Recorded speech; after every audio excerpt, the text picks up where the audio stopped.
L'épineux dossier de la gestion des déchets a fait l'objet d'une manifestation à 1 heure de la lecture du discours du trône. Des résidents de Tracadie Cross s'en prennent au gouvernement pour avoir choisi leur communauté comme lieu d'un dépotoir qui desservirait l'est de la province. Une forte présence policière a empêché aux manifestants de s'approcher de la législature. Les protestataires mettent en doute le processus suivi dans le choix de Tracadie Cross. Moi, j'ai 2 enfants.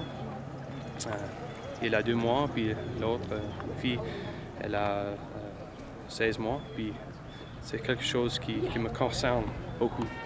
Cependant, la manifestation n'a pas perturbé la lecture du discours du trône ou le protocole qui l'accompagne. Le discours énonçait les projets que le gouvernement conservateur s'engage à réaliser dans la deuxième moitié de son mandat.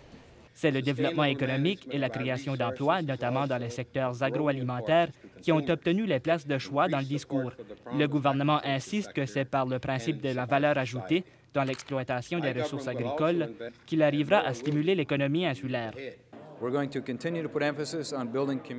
Le premier ministre Pat Binns explique que le gouvernement optera pour une stratégie qui favorisera le développement des communautés.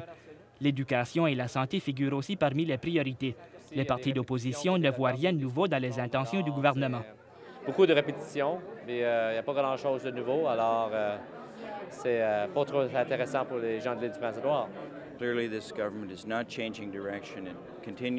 Selon Herb Dickinson, chef néo-démocrate, le gouvernement continuera à faire de la discrimination politique. Pour leur part, les francophones y trouvent leur compte. Le gouvernement s'engage à déposer un projet de loi assurant des services en français. L'annonce aujourd'hui, c'était une promesse des conservateurs lors de la dernière campagne électorale qui présenterait un projet de loi pour la communauté. Et aujourd'hui, bon, ils ont délivré sur leur promesse en mettant ça dans le discours du trône. Bien que le gouvernement Binns ait annoncé plusieurs projets, il reste que le discours du trône demeure un énoncé d'intention. Il faudra attendre le budget du printemps prochain pour voir quelles intentions deviendront des engagements concrets.